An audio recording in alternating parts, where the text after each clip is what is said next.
शुक्लां ब्रह्मविचारसारपरमामाद्यां जगद्व्यापिनीं वीणापुस्तकधारिणीमभयदां जाड्यान्धकारापहां हस्ते स्फाटिकमालिकां विदधतीं पद्मासने संस्थितां वन्दे तां परमेश्वरीं भगवतीं बुद्धिप्रदां शारदां। श्री महागणाधिपतये नमः। श्री महासरस्वत्यै नमः। శ్రీ గురుభ్యో నమః. శని గోచారము అంటే శని సంచరిస్తున్నటువంటి సమయం లోపల జాతకునికి అంటే 12 రాశులలో జన్మించినటువంటి వాళ్లకు ఎలాంటి ఫలితాన్ని ఇస్తాడు అనేటువంటి విషయాన్ని మనం చూసినట్టయితే, శని ఒక రాశిలో సంచరించడానికి దాదాపుగా 2.5 సంవత్సరాలు పడుతుంది. అంటే అత్యంత సమయము తీసుకునేటువంటి గ్రహము శనీశ్వరుడే. కనుకనే ఆ శని యొక్క వెలాసిటీ చాలా తక్కువ ఉంటుంది. అంటే రాశి లోపల ఎక్కువ రోజులు ఉండడానికి అవకాశం ఉంది. కనుక శని యొక్క ప్రభావము మానవుని పైన అత్యంత ప్రధానంగా అంటే ఎక్కువ మోతాదులో ఆ శని యొక్క ప్రభావం ఉండేటువంటి అవకాశం బాగా ఉంటుంది అని మన శాస్త్రం చెప్తూ ఉంది. అయితే ఈ శని 2.5 సంవత్సరాలు ఒక రాశిలో ఉన్నప్పుడు వివిధ నక్షత్రాల లోపల కూడాను మారుతూ ఉంటాడు. మీనరాశిలో ప్రస్తుతం సంచరిస్తున్నాడు శనీశ్వరుడు. అంటే పూర్వభాద్ర నక్షత్రం 4వ పాదంతో ప్రారంభమయ్యి రేవతి నక్షత్రం 4వ పాదంతో ఎండ్ అవుతుంది ఈ మీనరాశి. అంటే మొత్తం కలిపినట్టయితే 9 పాదాలలో ఈ శనీశ్వరుడు సంచరిస్తాడు మీనరాశిలో. అయితే ఈ మీనరాశిలో సంచరిస్తూ ఉన్నప్పుడు మొత్తం మీనరాశిలో ఒకే రకమైనటువంటి ప్రభావాన్ని ఇస్తాడా అందరికీ అనంటే ఇవ్వడు. వాళ్ళ జాతకాలను బట్టి ప్రభావం ఉంటుంది. వాళ్ళు పుట్టినప్పుడు శనీశ్వరుడు ఉన్నటువంటి స్థితికి అనుకూలంగా ప్రభావం ఉంటుంది. పుట్టిన సమయం లోపల శని ఉచ్చస్థానంలో మిత్రస్థానంలో ఎక్కువ అష్టకవర్గ బిందువులను కలిగి ఉన్నట్టయితే శుభ ఫలితాలను ఇచ్చేటువంటి అవకాశాలు ఉన్నాయి. గోచార రీత్యా శుభస్థానంలో సంచరిస్తున్నప్పటికీ ఈ ఫ్యాక్టర్స్ అన్నీ కూడాను మనము ఫలితం చెప్పేటప్పుడు మనం లెక్కలోకి తీసుకోవాల్సి వస్తుంది. అయితే ఈ శని కూడాను 9 పాదాలలో సంచరిస్తున్నాడు. అంటే 3 నక్షత్రాలలో సంచరిస్తున్నాడు. 3 నక్షత్రాలలో ప్రస్తుతం రేవతి నక్షత్రంలో 17 మే 2026 నుండి 9 అక్టోబర్ 2026 వరకు రేవతి నక్షత్రంలో సంచరిస్తున్నాడు. రేవతి నక్షత్రం అంటే మీనరాశిలో ఎండింగ్ నక్షత్రం అన్నమాట. అక్కడి నుండి మళ్ళీ భచక్రం స్టార్ట్ అవుతుంది. మళ్ళీ అశ్విని నక్షత్రంలోకి వెళ్ళిపోతాడు. అంటే మేషరాశిలోకి వెళ్తాడు. కనుక ఈ మీనరాశిలో అంత్య నక్షత్రంలో సంచరిస్తున్నటువంటి సమయం లోపల రేవతి నక్షత్రంలో ప్రధానంగా సంచరిస్తున్నటువంటి సమయంలో మేషాది 12 రాశుల వారికి శని యొక్క ప్రభావము ఎలా ఉంది అనే విషయాన్ని మనము విశ్లేషిద్దాం. విశ్లేషించి దానికి అనుగుణంగా మనం ఫలితాలను తెలుసుకుందాం. మిథున రాశి వారికి రేవతి నక్షత్రంలో శనీశ్వరుడు సంచరిస్తున్నటువంటి సమయంలో గోచార ఫలితాలు ఎలా ఉంటాయో తెలుసుకుందాం. రేవతి నక్షత్ర సంచారము అనంటే మీనరాశిలో సంచరిస్తున్నాడు శనీశ్వరుడు. మిథున రాశి వారికి ఎలా ఉంటుంది అనే విషయం మనము రాశి ఆధారంగా ప్రథమంగా చూసినట్టయితే, మిథున రాశి నుండి మీనరాశి 10వ స్థానం అవుతుంది. అంటే 10వ స్థానంలో సంచరిస్తున్నాడు. మిథున రాశికి అధిపతి బుధుడు, రేవతి నక్షత్రానికి అధిపతి బుధుడు. కాబట్టి ఈ మిథున రాశి వారికి ఆధిపత్యం మనం చూసినట్టయితే ఈ గ్రహాలకు అన్యోన్యత ఉంది. 10వ స్థానంలో సంచారం కొంత ప్రతికూలమే అయినప్పటికీ గోచార రీత్యా ఇక రాశి పరంగా మనకు ఎలా ఉంటుంది అనే విషయం మనం చూసినట్టయితే, ఉద్యోగస్తులకు వర్క్ లోపల కొంత ప్రెషర్ పెరిగేటువంటి అవకాశం ఉంటుంది. ప్రమోషన్ కొరకై ఎదురు చూస్తున్నటువంటి వారికి ప్రమోషన్ లోపల ఆలస్యం గోచరిస్తుంది. ఉద్యోగస్తులు ముఖ్యంగా అధికారులతో కొంత జాగ్రత్తగా ఉండాలి. అధికారులతో మీరు ముభావంగా అన్యమనస్కంగా ఉన్నట్టయితే ఇబ్బందులను కొని తెచ్చుకున్న వాళ్ళు అవుతారు. కనుక కొంత జాగ్రత్తగా ఉండాలి. వాళ్లకు గౌరవ మర్యాదలు ఇస్తూ మనము పనులు నెరవేర్చుకోవడం చాలా ముఖ్యమైనటువంటి కర్తవ్యం. బాధ్యతలు పెరుగుతాయి. ఇకపోతే సమాజంలో ఉన్నటువంటి గౌరవ మర్యాదలకు ఇబ్బంది లేదు. మీరు కొంత శ్రమించినట్టయితే గౌరవ మర్యాదలు యథాతథంగా ఉంటాయి, పూర్వం మాదిరిగానే కొనసాగుతాయి. తండ్రి యొక్క ఆరోగ్యం పైన శ్రద్ధ వహించాలి మిథున రాశి వాళ్ళు. ప్రభుత్వ పనులు నెరవేరుతాయి, అయితే అందులో కొంత ఆలస్యం గోచరిస్తుంది. క్రమశిక్షణతో మీరు ఉన్నట్టయితే, అంటే ఒక ప్లానింగ్తో మీరు ముందు వెళ్ళినట్టయితే సత్ఫలితాలను పొందే అవకాశం కూడాను బాగా కనబడుతుంది. వ్యాపార విస్తరణకు కూడాను కొంత అనుకూలంగా ఉంది. శ్రమకు తగినటువంటి ఫలితము చివరికి మీకు లభిస్తుంది. ఇలాంటి ఫలితాలు రాశి పరంగా మనం ఆలోచించినట్టయితే మిథున రాశి వారికి ఉన్నాయి. ఇక మిథున రాశి జాతకులకు అందరికీ కూడాను ఒకే రకమైనటువంటి ఫలితం ఉంటుందా అనంటే ఉండదు. గనక నక్షత్రాల వారీగా కొంత మనము విశ్లేషణలోకి వెళ్ళినట్టయితే, మిథున రాశి అనగానే మృగశిర నక్షత్రం 3-4 పాదాలలో జన్మించినటువంటి వాళ్ళు, ఆర్ద్ర నక్షత్రం 1, 2, 3, 4 పాదాలలో జన్మించినటువంటి వాళ్ళు, పునర్వసు నక్షత్రం 1, 2, 3 పాదాల్లో జన్మించినటువంటి వాళ్ళందరూ కూడాను వస్తారు. గనక నక్షత్రాల పరంగా కొంత మనం చూసినట్టయితే, రేవతి నక్షత్రంలో శని సంచారం మృగశిర వాళ్ళకు ఎలా ఉంటుంది అంటే, మృగశిర నక్షత్రం 3-4 పాదాలలో ప్రత్యేకంగా జన్మించినటువంటి వాళ్ళకి ఎలా ఉంటుంది అనే విషయాన్ని మనం చూసినట్టయితే, మృగశిర నక్షత్రానికి అధిపతి కుజుడు, రేవతి నక్షత్రానికి అధిపతి బుధుడు. మృగశిర నుండి రేవతి నక్షత్రాన్ని చూసినట్టయితే నవతార వర్గం లోపల కూడాను కొంత ప్రతికూలత ఉంది. కాబట్టి ప్రత్యేకంగా మృగశిర నక్షత్రం వాళ్లకు కొంత బరువు బాధ్యతలు పెరుగుతాయి. కుటుంబ పరంగా కానివ్వండి, ఉద్యోగ పరంగా కానివ్వండి, వ్యాపార పరంగా కానివ్వండి, చేసేటువంటి పనుల లోపల బాధ్యతలు పెరిగే అవకాశాలు బాగా కనబడుతున్నాయి. కొత్త పనులు ప్రారంభించాలి అనేటువంటి మనస్తత్వంతో మీరు ముందుకు వెళతారు, కానీ అందులో కొంత ఆలస్యం గోచరిస్తుంది. ప్రతి పనికి కూడాను 4 సార్లు ఆలోచించవలసి వస్తుంది, 4 సార్లు వెళ్ళవలసి వస్తుంది. వెళ్ళినప్పటికీ ఆ పని అనుకూల సమయం లోపల అనుకున్నట్టుగా పూర్తి కాకపోవడంతో కొంత మనస్తాపానికి గురయ్యేటువంటి అవకాశాలు కూడాను ఒక పక్కన కనబడుతున్నాయి. ఇకపోతే అధికారులతో విభేదాలు వచ్చే అవకాశాలు ఉన్నాయి. దాన్ని మీరు కొంత జాగ్రత్తగా తీసుకోవాలి. ఉద్యోగస్తులకు ముఖ్యమైనటువంటిది కనుక అధికారులతో మీరు అన్యోన్యంగా ఉండడానికై ప్రయత్నాలు చేయాలి. ఇక రావాల్సినటువంటి ప్రమోషన్, రావాల్సినటువంటి ఏరియర్స్, డబ్బు కానివ్వండి, పదవులు కానివ్వండి, కొంత ఆలస్యము అందులో జరిగేటువంటి అవకాశాలు ఉన్నాయి. ప్రయాణాలు పెరుగుతాయి, అంటే మీరు ఫ్రీక్వెంట్గా ప్రయాణాలు చేయవలసినటువంటి స్థితి ఏర్పడుతుంది. ఇకపోతే టెక్నికల్ రంగంలో ఉన్నటువంటి వాళ్లకు కొంత మంచి అవకాశాలు కనబడుతున్నాయి. పోటీతత్వం పెరుగుతుంది. వ్యాపారస్తులకు కానీ, ఉద్యోగస్తులకు కానీ, విద్యార్థులకు కానీ కొంత పోటీతత్వంతో మీరు ముందుకు వెళ్ళినట్టయితే సత్ఫలితాలు కనబడుతున్నాయి. కోర్టు విషయాలలో మట్టుకు కొంత జాగ్రత్త వహించాలి. క్రమశిక్షణ అనేటువంటిది చాలా అవసరము మృగశిర నక్షత్రం వాళ్లకు ఈ సమయం లోపల అనే విషయం మనకు ఇక్కడ నక్షత్ర పరంగా చూసినట్టయితే తెలుస్తుంది. ఇక 2వ నక్షత్రం ఆరుద్ర నక్షత్రం.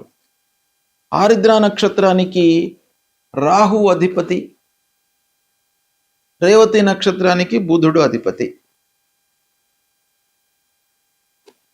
నక్షత్ర పరంగా ఆలోచించినట్టయితే కొంత కలిసి వచ్చే అవకాశాలు ఉన్నాయి ఆరుద్ర నక్షత్రానికి. రాశి పరంగా దశమ స్థానంలో గురువు ప్రతికూలం అయినప్పటికీ ఆరుద్ర నక్షత్రం వాళ్లకు ప్రత్యేకంగా ఈ రేవతి నక్షత్ర సంచారం కొంత కలిసి వస్తుంది. కాబట్టి దీన్ని మీరు సద్వినియోగపరచుకోవాలి. ఎలాంటి విషయాలలో మనకి కలిసి వస్తుంది అనేది మనం చూసినట్టయితే, పూర్వము ఉద్యోగంలో ఉన్నటువంటి అనిశ్చితి దూరం అవుతుంది. అంటే అన్సర్టనిటీ ఏదైతే మీరు ఫేస్ చేస్తున్నారో అది దూరం అయ్యేటువంటి అవకాశం కనబడుతుంది ఆరుద్ర నక్షత్ర జాతకులకు. మానసికంగా పూర్వం ఎదుర్కొన్నటువంటి ప్రెషర్, ఒత్తిడి ఇవన్నీ కూడాను క్రమేపీ తగ్గే అవకాశాలు కనబడుతున్నాయి. కొంత ప్రశాంతత ఏర్పడుతుంది. అయితే రాహువు అధిపతి గనక ఆకస్మికమైనటువంటి మార్పులు ఉంటాయి. ఆకస్మికమైనటువంటి మార్పులు అనంటే ఇవి పాజిటివ్ సైడ్గా మీకు ఆకస్మిక మార్పులు ఉండే అవకాశాలు ఉన్నాయి. ఇకపోతే ఉన్నటువంటి ప్లేస్ నుండి వేరే ప్లేస్కు వెళ్ళడం కానీ, ఉద్యోగస్తులు ఉన్నటువంటి ఆ సంస్థ నుండి వేరే సంస్థలోకి వెళ్ళడం కానీ ఇలాంటివి జరిగేటువంటి అవకాశాలు ఉన్నాయి. ఇకపోతే పూర్వము ఫేస్ చేసినటువంటి చాలా సమస్యలు దూరమవుతాయి. కఠిన నిర్ణయాలు తీసుకోవలసినటువంటి సమయం, అంటే మీరు ఒక ప్రోగ్రాం వేసుకొని ఆ ప్రోగ్రామ్ను అమలు చేసేటువంటి క్రమం లోపల చాలా ఖచ్చితత్వంతో మీరు ఉన్నట్టయితే సత్ఫలితాలను పొందేటువంటి అవకాశాలు ఉన్నాయి. కాబట్టి మీరు చేసేటువంటి పనిపైన చాలా అనుకూలమైనటువంటి ప్రభావం కనబడుతుంది శని సంచారం. కాబట్టి సహనం అనేటువంటిది మిమ్మల్ని రక్షిస్తుంది. ఒక రక్షణ కవచంగా మీకు ఉంటుంది ఆరుద్ర నక్షత్రం వాళ్లకు. కాబట్టి ఆరుద్ర నక్షత్రంలో జన్మించినటువంటి వాళ్ళు ఏ రంగంలో ఉన్నప్పటికీ, ముఖ్యంగా ఈ రేవతి నక్షత్రంలో శని సంచరిస్తున్నటువంటి సమయం చాలా కలిసి వస్తుంది. దీన్ని మీరు సద్వినియోగపరుచుకున్నట్టయితే నెమ్మదిగా మీ లోపల డెవలప్మెంట్, ఆర్థికపరమైనటువంటి అభివృద్ధి, పురోగతి బాగా కనబడుతుంది. ఒక జీవన విధానం లోపలనే మీకు మార్పు కనబడుతుంది. ఇక మూడవ నక్షత్రం మనం చూసినట్టయితే పునర్వసు నక్షత్రం. పునర్వసు 1, 2, 3 పాదాలు కూడాను మిథున రాశి కిందికి వస్తాయి. ఇలా మిథున రాశి, పునర్వసు నక్షత్రం, రేవతి, మీనం ఈ కాంబినేషన్ చూసినట్టయితే కొంత పునర్వసు నక్షత్రం వాళ్ళు కొన్ని ఇబ్బందులను ఎదుర్కొంటారు. అంటే మిథున రాశి, రాశి ప్రకారంగా దశమ స్థానం, నక్షత్ర ప్రకారంగా నక్షత్రం టు నక్షత్రం మనం చూసినట్టయితే కూడాను కొంత ఇబ్బందులు, ఆలస్యము, ఆటంకాలు ఇలాంటివి కనబడుతున్నాయి. కాబట్టి మీరు పెద్దల యొక్క సహాయ సహకారాలకు ప్రథమ ప్రాధాన్యత ఇవ్వాలి. వాళ్ళ సూచనలను ఓవర్లుక్ చేయకుండా చాలా జాగ్రత్తగా మీరు నిర్ణయాలు తీసుకున్నట్టయితే సత్ఫలితాలను పొందుతారు. సమాజంలో మీకు ఉన్నటువంటి గౌరవాన్ని నిలుపుకోవడానికై మీరు ప్రయత్నాలు చేయాలి. ఇకపోతే టీచింగ్ రంగంలో ఉన్నటువంటి వాళ్లకు కొంత అనుకూలం కనబడుతుంది. కళారంగంలో ఉన్నటువంటి వారికి, సాహిత్యంలో ఉన్నటువంటి వారికి, మీడియా రంగంలో ఉన్నటువంటి వాళ్లకు, వీళ్ళందరికీ కూడాను కొంత అనుకూలత గోచరిస్తుంది. కోర్టు వ్యవహారాల్లో మట్టుకు కొంత ప్రతికూల ఫలితాలు ఉంటాయి. కాబట్టి జాగ్రత్తగా వాటిని ఫేస్ చేయాలి. అనవసరమైనటువంటి విషయాలలోకి వెళ్లకుండా మన పరిధిలో ఉన్నంత వరకే ఆలోచించుకుంటూ ముందుకు వెళ్ళడం చాలా అవసరము. వ్యాపార విస్తరణకై మీకు అవకాశాలు వస్తాయి. అయితే పూర్వాపరాలను బాగా ఆలోచించి మీరు నిర్ణయాలు తీసుకోవడం చాలా మంచిది. తీర్థయాత్రలు, పుణ్యక్షేత్రాలను సందర్శించడము, నదీ స్నానాలు చేయడము ఇలాంటి వాటిపై మీరు మనస్సు నిలుపుతారు. ఆరోగ్యం నిలకడగానే ఉంటుంది. భావోద్వేగాలకు వెళ్లకుండా మీరు బాధ్యతను గుర్తెరిగి పనులు చేసుకుంటా ముందుకు వెళ్ళినట్టయితే శ్రమకు తగినటువంటి ఒక స్థిరమైనటువంటి విజయం మీకు చేకూరే అవకాశాలు బాగా ఉన్నాయి. సంతానం విషయంలో మట్టుకు శుభ ఫలితాలు గోచరిస్తున్నాయి. ఇక మీరు చేసేటువంటి పని ఫలితము మీకు ఈక్వల్గా ఉండడం మూలకంగా కొంత సంతృప్తిని పొందేటువంటి అవకాశాలు ఉన్నాయి. ఈ విధంగా పునర్వసు నక్షత్రం వాళ్లకు కొంత శ్రమతో కూడుకున్నటువంటి ఫలితాలు ఉన్నాయి. ఓవరాల్గా మనం చూసినట్టయితే మిథున రాశి జాతకులకు రాశి ఆధారంగా శనీశ్వరుడు దశమ స్థానంలో సంచరించడం ప్రతికూలమే అయినప్పటికీ ఇందులో ప్రత్యేకంగా ఆరిద్ర నక్షత్ర జాతకులకు ఈ సమయము బాగా కలిసి వస్తుంది. తర్వాత మృగశిర నక్షత్రం వాళ్లకు, పునర్వసు నక్షత్రం వాళ్ళకు కూడాను కొంత మోతాదులో కలిసి వస్తుంది. దీన్ని సద్వినియోగపరచుకోండి. రేవతి నక్షత్రంలో శనీశ్వరుడు సంచరిస్తున్నటువంటి సమయంలో ద్వాదశ రాశులలో జన్మించినటువంటి వారికి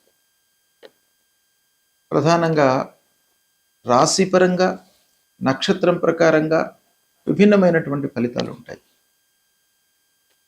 శనీశ్వరుడు ముఖ్యంగా 3, 6, 11 స్థానాలలో సంచరిస్తున్నటువంటి సమయంలో రాశి పరంగా ఆలోచించినట్టయితే మంచి ఫలితాలను ఇస్తాడు. అంటే శుభ ఫలితాలను ఇస్తాడు, శుభప్రదం అన్నమాట. ఇక 4 అర్ధాష్టమ స్థానం, 8 అష్టమ స్థానం, 12 ద్వాదశ స్థానం, 1 జన్మస్థానం, 2 ద్వితీయ స్థానం. ఈ స్థానాలలో సంచరిస్తున్నప్పుడు అంటే 12, 1, 2 ఈ స్థానాలు ఏలినాటి శని ప్రభావం కిందికి వస్తాయి. 4, 8 స్థానాలు అర్ధాష్టమ స్థానం, అష్టమ స్థానం, ఇవి దుస్థానాలు. ఈ స్థానాల్లో సంచరిస్తున్నప్పుడు మనకు దుష్ప్రభావం ఎక్కువ ఉంటుంది. అంటే కఠినమైనటువంటి పరీక్షలకు మనం నిలబడవలసి వస్తుంది. ఇక సప్తమ స్థానము, దశమ స్థానము కొంత బాధ్యతలను మనకు కలుగజేస్తాయి. అంటే ఈ స్థానాలు న్యూట్రల్ స్థానాలు అన్నమాట.